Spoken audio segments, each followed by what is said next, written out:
षष्ठ अध्याय के द्वितीय पाद का स्वर प्रकरण चल रहा है। उत्तर पद के आद्युदात्त का प्रकरण समाप्त हुआ।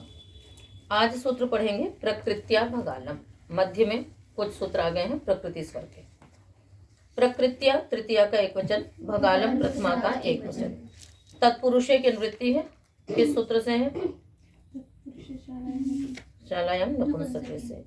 अर्थ होगा सूत्र का, तत्पुरुषे समासे भगालवाची उत्तर पदम प्रकृति स्वरम भवति। तत्पुरुष समास में भगालवाची शब्द यदि उत्तर पद में हो तो उसको प्रकृति स्वर से होता है, प्रकृति स्वर होता है। भगाल कहते हैं, है ना, किसी भी चीज के आधे टुकड़े को, घड़े के आधे टुकड़े को क्या बोलते हैं? भगाल। उसी को बोलते हैं कपाल, है ना। और उसी के सादृश्य से, क्योंकि मस्तिष्क भी क्या है हमारा, गोलाकार है, तो इसीलिए इसके ये जो है हमारा, जिसपे ये बाल इत्यादि उगते हैं, जिसका कठोर भाग है, उसको भी क्या बोल देते हैं? कपाल। ठीक है ना। तो वस्तुतः भगाल कपाल ये पर्यायवाची शब्द हैं। नदाल, नदाल भी क्या है? पर्यायवाची शब्द है, इसी का ही उदाहरण बनेगा कुंभी भगालम, कुंभी कपालम, कुंभी नदालम। तो घड़े का आधा टुकड़ा, स्वर क्या होगा? उत्तर पद में प्रकृति स्वर होना है, तो कुंभी तो अनुदात्त ही रहेगा, भ भी अनुदात्त रहेगा। वस्तुतः यहाँ पर सूत्र लग जाएगा, फिट सूत्र, लघावंते द्वयोश्च बह्वशो गुरु। कोई भी आप लोग शब्द देखा करो, यदि 3 अच वाला है और अंतिम शब्द यदि उसका लघु है तो ये सूत्र लगता है, लघावंते द्वयोश्च बह्वशो गुरु। ठीक है, लघु अंत में हो और बहुवच शब्द हो, बहुवच शब्द लघु अंत में, तो 2 के मध्य में गुरु हो यदि, तो उसको क्या होता है? उदात्त होता है। तो फिर किसको उदात्त होगा? गा, है ना। कुम भी भगाल बहुवच शब्द है, बहुवशः अश मतलब अच। ठीक है, तो भगाल लघु अंत में है, 2 के मध्य में गुरु है, उसको क्या हो जाएगा? उदात्त। तो शेष क्या होगा? अनुदात्त। भ भी अनुदात्त, उदात्त सूत्र अनुदात्त को स्वरित हो जाएगा। बिल्कुल यही स्वर किस में रहेगा बच्चों? कपाल में, और यही स्वर रहेगा नदाल में, क्योंकि सभी शब्द एक जैसे ही हैं। अगला सूत्र, शितेर नित्या बहुवच बहुव्रीहा वभसत। ठीक है, आप लोगों ने एक परिभाषा पढ़ी थी, है ना, जैसा मैं ये पीछे ही बताना था मेरे को, कि उत्तर पदादि ही, है ना। तो अब इसमें से आदि शब्द हमने हटा दिया और केवल उत्तर पद की वृत्ति ले रहे हैं, तो ऐसा तो होता नहीं है। परिभाषा क्या थी? एक योग निर्दिष्टानाम सहवा प्रवृत्ति सहवा निवृत्ति। तो यहाँ पर तो क्या हो रहा है? आदि को हटा दिया, उत्तर पद को ले लिया। तो क्वचित एक देशोपि अनुवर्तते, ये भी परिभाषा थी कि कहीं कहीं पर उसका एक अवयव भी अनुवृत्त होता है। आगे चलेंगे, शितेर नित्या बहुवच बहुव्रीहा वभसत। शिते है नित्या बहुवच प्रथमा का एक वचन, बहुव्रीहौ अभसत प्रथमा का एक वचन, अभसत प्रथमा का एक वचन। शिते है नित्या बहुवच बहुव्रीहौ अभसत। बहवः अचः यस्मिन् तत् बहुवच, बहवः अचः यस्मिन् तत् बहुवच। न बहुवच अबहुवच न तत्पुरुष। नित्यम अबहुवच इति नित्या बहुवच, है ना। बहुत अच्छा जिसमें वो बहुवच, नहीं है बहु जिसमें वो अबहुवच, और जो नित्य ही अबहुवच है। कई बार क्या होता है कि कोई शब्द अबहुवच होता है और विभक्ति इत्यादि आता है तो वो बहुवच हो जाता है। जैसे राम शब्द है, राम शब्द कैसा है? अबहुवच है। विभक्ति आ गई तृतीया की तो रामेण क्या हो गया? बहुवच हो गया। तो आप इसको नित्य अबहुवच नहीं कह सकते हैं। तो इस प्रकार से जो ऐसे शब्द हों जो नित्य ही अबहुवच हों, उनको हम क्या कहेंगे? नित्या बहुवच। न भसत न भसत अभसत। ठीक है ना, न तत्पुरुष समास। तो नित्यम अबहुवच नित्या बहुवच में अत्यंत संयोगे च से द्वितीय तत्पुरुष हुआ है, नित्यम अबहुवच नित्या बहुवच। प्रकृतियां उत्तर पदम की वृत्ति आ रही है। अर्थ करेंगे सूत्र का। शिति में पंचमी है ना, तो शीते परम, शीते परम भसत वर्जितम नित्यम अबह्वच उत्तर पदम। शीते परम भसत शब्द वर्जितम नित्यम अबह्वच उत्तर पदम प्रकृत्या भवति बहुव्रीहौ समासे। बहुव्रीहि समास में शीति से उत्तर है ना, भसत शब्द को छोड़ करके जो नित्य अबह्वच उत्तर पद है उसको प्रकृति स्वर रहता है। भसत शब्द भी अबह्वच है इसलिए उसको छोड़ दिया। उदाहरण बनेगा शितिपादः शित्यंसः शित्योष्ठः।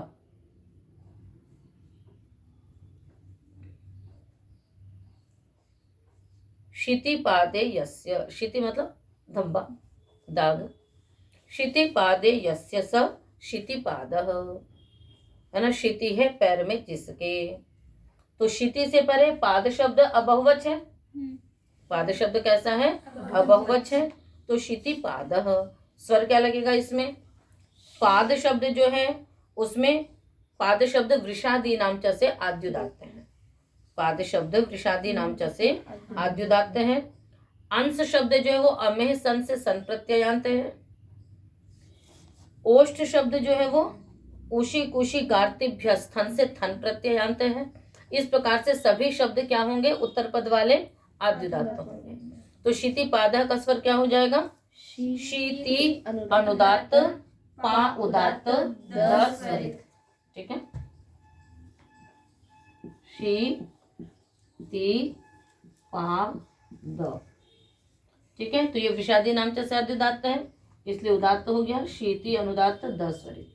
इस प्रकार से शित्यंसा में भी क्या हो जाएगा, शीति आगे अंश है, आ क्या है, उदात्त है, शीति अनुदात्त है, यनादेश होगा तो या तो हट गया अ उदात्त ही रह जाएगा। तो शित्यंसा का स्वर क्या हो जाएगा, शी अनुदात्त या उदात्त सस्वरित। यही स्वर शित्योष्ठा में भी होगा, शी अनुदात्त यो उदात्त स्वरित। ठीक है, ये याद रखना कि उदात्त स्वरित अयोर यण कहाँ लगता है, उदात्त और स्वरित के स्थान पे यदि यण होगा। यह तो किसके स्थान पे हो रहा है, अनुदात्त के स्थान पे, इसलिए कोई विशेष नहीं। तो ये हो गया ये सूत्र बहुव्रीहि समास से ही।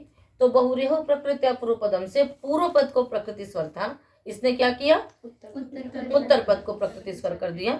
इस प्रकार से ये समाप्त हो गया। गति कारकोप पदार्थ, गति कारकोप पदार्थ पंचमी का एक वचन, कृत प्रथमा का एक वचन। गतिश्च कारकंच उपपदंच, कारकश्च भी हो सकता है वैसे, गतिश्च कारकश्च उपपदंच इति गति कारकोपपदम तस्मात् गति कारकोपपदात्। इतर समाहार दंत समास है।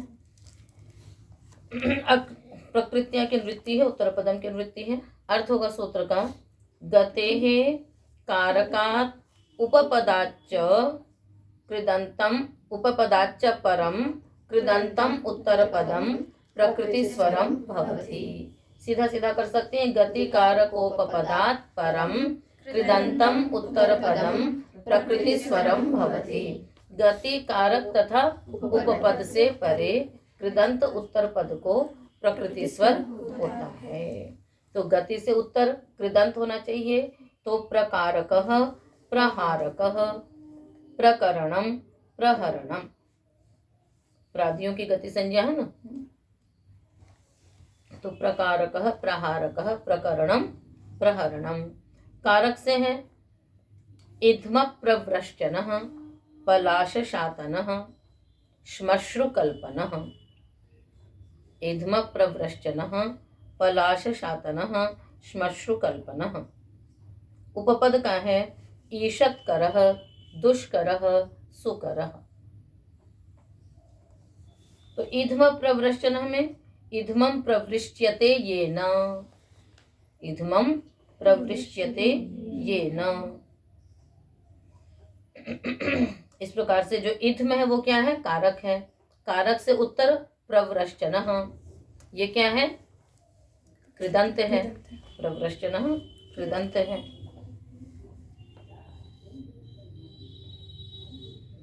तो क्या होगा स्वर देखो, प्रकारकः, प्रगति है और कारकः कृदंत है। उत्तर पद को प्रकृति स्वर करना है।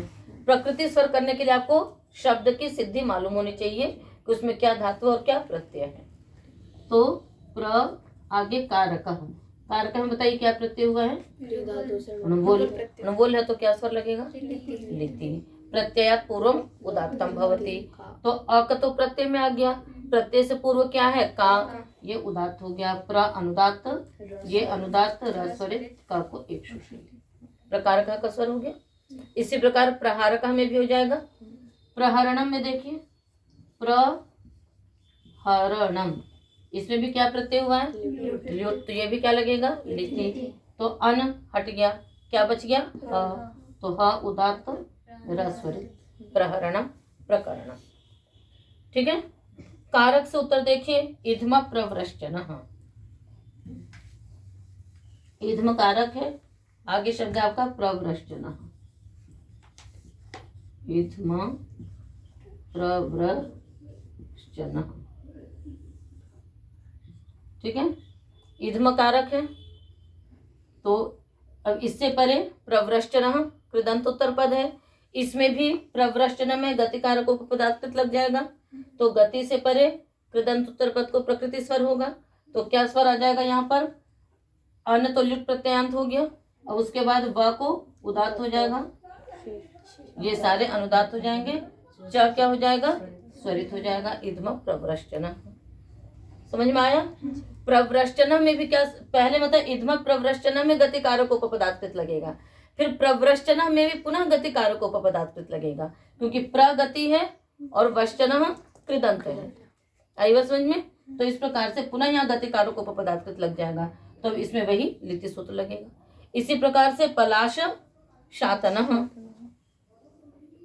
पलाश अनुदात्त, शा उदात्त, तस्वरित है ना, उसमें भी वही प्रत्यय हो रहा है। इसलिए श्मश्रु कल्पना, श्मश्रु अनुदात्त, क उदात्त, पस्वरित, सभी में आपका लुट प्रत्यय हो रहा है। इस कारण से क्या होगा? लिटि लगेगा। प्रत्यय से पूर्व को उदात्त होगा।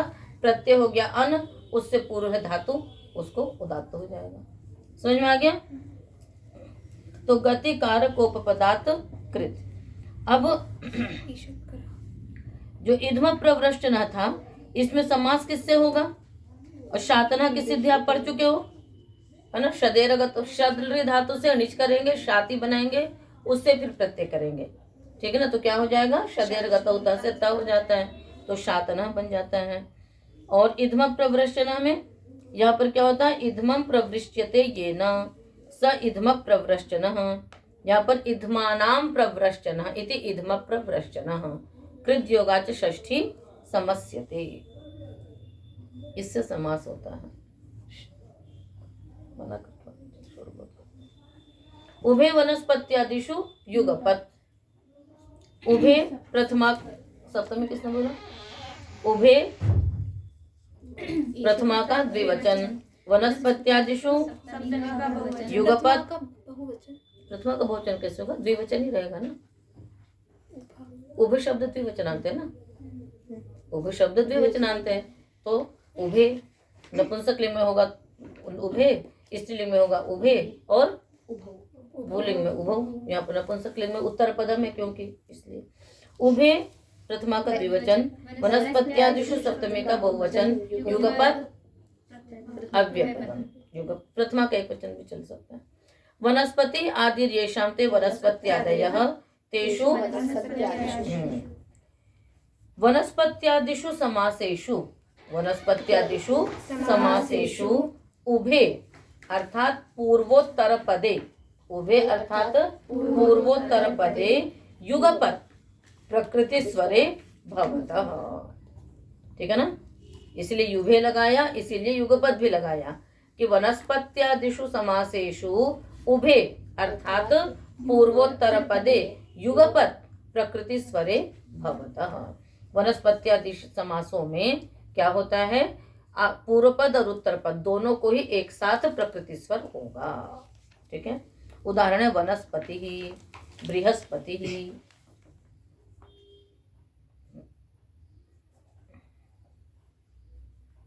तो होता क्या है कि पूर्व पद या उत्तर पद पूरे समास में एक न तो एक तो उदात्त होता है, चाहे प्रकृति स्वर से करें चाहे जैसे भी करें।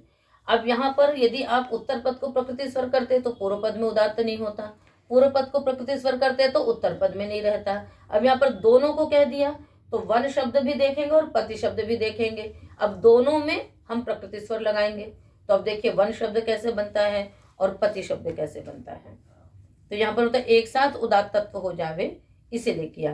तो जो वन शब्द है वो नपुंसक लिंग है, तो नव विषयस्यानि संतस्य, नव विषयस्यानि संतस्य, अब विषयस्य नव विषयस्य अनिसंतस्य। नव किसकी संज्ञा पता आपको? नपुंसक लिंग की। ये फिर सूत्र है, नव नपुंसक लिंग की संज्ञा है। अनिसंतस्य नपुंसक लिंगस्य आद्युदात्तम भवति। तो ये अनिसंत है ना वन शब्द, और नपुंसक लिंग भी है, तो इसको आद्युदात्त हो गया, तो वह उदात्त हुआ। उधर पति में आ जाइए, पति शब्द कैसे बना? पातेर डति ही, पातेर डति ही। डित होने से पा के आ का लोप हो गया, क्या बच गया? अति बचा। क्या बच गया? अति बचा। प्रत्यय स्वर से उदात्त हो जाएगा तो प भी उदात्त होगा, तो व उदात्त प उदात्त, दोनों को प्रकृति स्वर होना है। बात समझ में आई? वनस्पति स कहाँ से आएगा अभी आपको बताते हैं। ठीक है, तो वह नव विषयस्यानि संतस्य से आद्युदात्त हो गया, और ये प्रत्यय स्वर से पातर डति से डति प्रत्यय डित होने से आ का लोप हो गया, पति बना, अ उदात्त हो गया। फिर ये क्या हो जाएगा? न अनुदात्त और ती उदात्त सूत्र अनुदात्त को स्वरित होगा। इसको स्वरित नहीं होगा। क्यों नहीं होगा? क्योंकि उदात्त स्वरित परस्य नहीं, नोदात्त स्वरितोदय मगार्घ्य काश्यप गालवानाम। वो कहता है कि यदि उदात्त परे है तो उदात्त सूत्र अनुदात्त को स्वरित नहीं होता है। अभी इतना ही समझिए। तो वनस्पति, अब ये समस्या कि स कहाँ से आ गया है ना। आप सोच रहे होंगे कि वनः प्रथमा का एक वचन है, तो नहीं। पृषोदरादीनि यथोपदिष्टम, पृषोदरादीनि यथोपदिष्टम सूत्र है। बहुत सारे ऐसे कार्य हैं। अच्छा नहीं, यहाँ पर पृषोदरादीनि नहीं लगेगा, यहाँ पर पारस्कर प्रभृतिनि च संज्ञायाम लगेगा। क्या लगेगा? पारस्कर प्रभृतिनि च संज्ञायाम। ये सूत्र आप लोग पढ़ चुके हैं। पारस्कर प्रभृति शब्द संज्ञागम्यमान हो तो सुटागम हो गया, जैसे पारस्कर में हुआ वैसे ही वनस्पति में भी हो जाएगा। ठीक है, वनस्पति बन गया। अब आइए बृहताम पति बृहस्पति बनाएंगे। बृहस्पति शब्द जो है वो वर्तमान ऋषद बृहद महत जगत छत्री वच्च, इससे बृहद शब्द अंतोदात्त निपातन है। बृहत पति, बृहद शब्द अंतोदात्त निपातन है, निहा उदात्त होगा, पति में भी प उदात्त होगा, ब्री अनुदात्त हो जाएगा, तीसरित हो जाएगा, बृहस्पति बनता है। इसके लिए पता नहीं आप लोगों को कहीं बताया कि नहीं बताया है ना। मुझे ऐसा याद आ रहा है कि जब मैं सत्यार्थ प्रकाश पढ़ा रही थी तब शायद मैंने आप लोगों को ये वार्तिक बताई थी। उसमें आप कक्षा में थे कि नहीं थे नहीं पता मुझे। तद्बृहतो करपत्योश्चोर देवतयो सुट तलोपश्च, पीछे आ चुका है, बता चुका है आपको, नोट कर लीजिए। तद्बृहतो करपत्योश्चोर देवतयो, याद रखिएगा इस शब्द को। तद्बृहतो करपत्योश्चोर देवतयो सुट तलोपश्च, तलोपश्च कहते तत् और बृहत है ना। तद बृहतो हो, तद और बृहत को क्या होता है? करपत्यो हो, कर और पति उत्तर पद में हो तो चोर देवतयो हो, चोर अर्थ कहा जा रहा हो और देवता सब यथा संख्य रहेगा है ना। तत् से परे कर और बृहत से उत्तर पति, करपत्यो हो, चोर देवतयो हो। जब चोर अर्थवाचक होगा तो तत् को, और जब देवता वाचक है तो बृहत को। सुट क्या आगम होगा? सुट आगम होगा। तो कर के आदि में सुट आगम हो गया, सुट का बचा स, पति के आदि में क्या आगम हो गया? सुट आगम हो गया। तलोपश्च, ता का क्या हो जाएगा? लोप हो जाएगा। तो बृहत के ता का लोप हो गया और तत् के भी ता का लोप हो गया। क्या बन गया? बृहस्पति। और यहाँ क्या बन गया? तस्करा। तस्करा माने क्या होता है? चोर। है ना, तत्करोति तो सब बस उसका ले लो, उसका ले लो, उसका करता रहता है। तो तस्करः चोर के लिए बना और बृहस्पति देवता का वाचक हो गया। इस वार्तिक को याद रखिएगा। बोली पूरी वार्तिक एक बार। हाँ, तो इसको याद रखिएगा। तो सूत्र समझ में आ गया आपको कि दोनों में दो दो उदात्त होने हैं, किंतु सामान्य रूप से जो नियम है अनुदात्तम पदमेक वर्ज्यम, कि एक पद में एक ही उदात्त रहता है। तो इस कारण से यहाँ पर क्या होगा, दोनों को प्रकृति स्वर कर दिया। दोनों को प्रकृति स्वर होने से क्या लाभ हुआ कि दो दो उदात्त इसमें हो गए। तो उभे वनस्पत्यादिषु युगपत्। देवता द्वंद्वे च, देवता द्वंद्वे सप्तमी का एक वचन च अव्ययपदम। ठीक है, देवतानां द्वंद्व देवता द्वंद्व तस्मिन् देवता द्वंद्वे। उभय और युगपद की अनुवृत्ति आ रही है।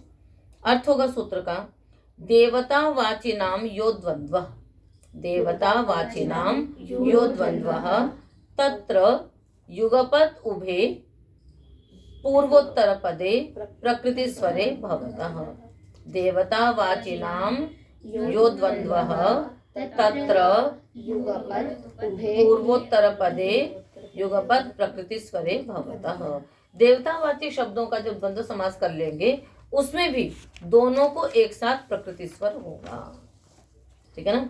अब देखिए इसमें भी क्या है कि भाई दो देवताएं हैं, उनका द्वंद्व हुआ। अब यदि एक को उदात्त करेंगे तो एक अप्रधान हो जाएगा, क्योंकि जो उदात्त होता है वो प्रधान होता है। दोनों को कर दिया।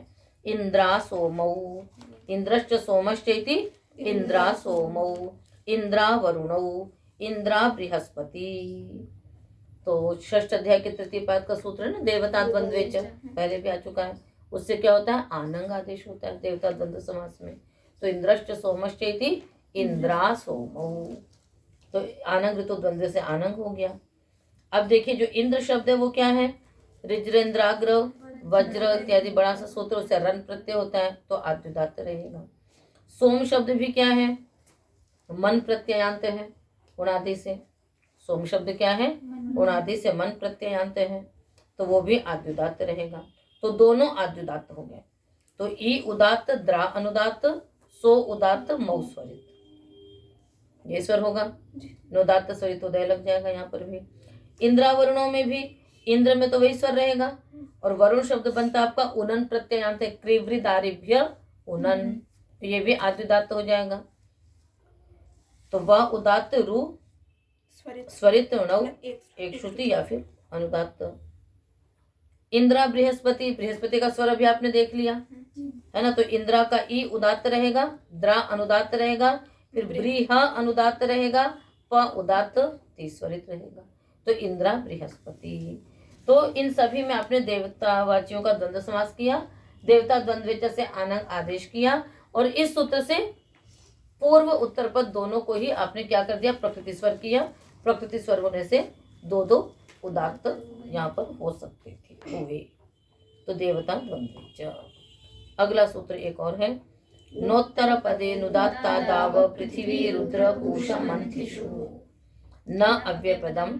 उत्तर पदे सप्तमी का एक वचन अनुदात्तादौ, अनुदात्तादौ एक वचन। आगे क्या निकलेगा, अपृथ्वी रुद्र पूषा मंथिषु सप्तमी का बहुवचन। अनुदात्तः आदिर यस्य स अनुदात्तादिः तस्मिन् तस्मिन् या तस्यां तस्मिन् अनुदात्तादौ। पृथ्वी च रुद्रश्च पूषा च मंथिश्च मंथी च इति पृथ्वी रुद्र पूषा मंथिनः न पृथ्वी रुद्र पूषा मंथिनः इति अपृथ्वी रुद्र पूषा मंथिनः तेषु अपृथ्वी रुद्र पूषा मंथिषु। न तत्पुरुष, पहले द्वंद्व फिर न तत्पुरुष कर देंगे।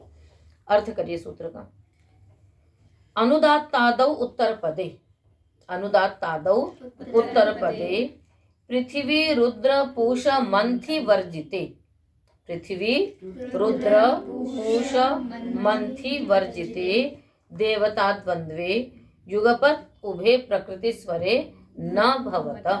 फिर से करिए अर्थ, अनुदात्तादौ उत्तरपदे पृथ्वी रुद्रपूषमथ मंथी वर्जिते देवता द्वंद्वे युगपद उभे प्रकृति स्वरे न भवतः। कह रहे हैं कि अनुदात्तादि उत्तर पद में हो, अनुदात्तादि उत्तर पद में हो, किंतु उसमें से पृथ्वी रुद्र पूषा और मंथी इनका देवता द्वंद्व न हुआ हो तो क्या होता है, यानी अनुदात्तादि उत्तर पद में होने पर युगपद प्रकृति स्वर नहीं होगा। बस ये पृथ्वी रुद्र पूषा और मंथी उत्तर पद में न हो तो उदाहरण बनाएंगे हम लोग, जैसे इंद्राग्नि, इंद्राग्नि, इंद्रावायु। आपको ये देखना है, अभी तक जो आप स्वर बना रहे थे सब में आद्युदात हो जा रहा था देवतावाची शब्द को। अब इंद्राग्नि, इसमें क्या है, इंद्रश्च अग्निश्च इति इंद्राग्नि, देवता द्वंद्व है, किंतु अग्नि शब्द जो है वो क्या है, अंगेर न लोपश्च, नी प्रत्ययांत है, तो नी उदात्त होगा तो अ अनुदात्त रहेगा, तो ये अनुदात्तादि हो गया। तो उत्तर पद में अनुदात्तादि है। बात समझ में ही नहीं आई। इंद्राग्नि हम बना रहे हैं, ठीक है। तो इंद्राग्नि में इंद्र है और इधर अग्नि है। अग्नि का स्वर क्या है, अंतोदात्त है, अंगिर नलोपश्च के कारण से, तो ये अनुदात्त हो गया। तो ये अनुदात्त उत्तर पदादि हुआ। तो इनका जब समास होगा इसमें प्रकृति स्वर नहीं होगा। जब प्रकृति स्वर नहीं होगा तो क्या होगा बताओ, समास से अंतोदात्त होगा। तो इंद्रा अनुदात्त नि उदात्त। इसी प्रकार से इंद्र वायु, वायु शब्द भी कैसे बनता है, ऊण प्रत्यय होता है, क्रीवा पाजी मिस्वदी साध्य शुभ्य ऊण, तो ये भी प्रत्यय स्वर से अंतोदात्त हो गया, तो वह अनुदात्त होगा। जब प्रत्यय स्वर बलवान हो गया तो शब्द क्या हो जाएगा, अंतोदात्त, ये अनुदात्त हो जाएगा। तो ये भी कैसा है, अनुदात्त उत्तर पद है। बात समझ में आ रही नहीं आ रही है।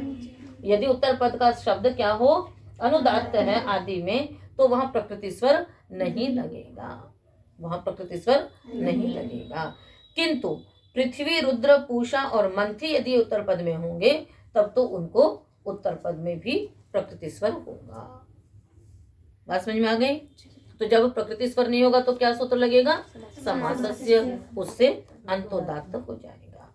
तो इस प्रकार से ये मध्य में कुछ सूत्र थे आपके जो कि प्रकृति स्वर वाले थे, वो समाप्त हुए। तो आज का पाठ इतना ही रखेंगे, शेष का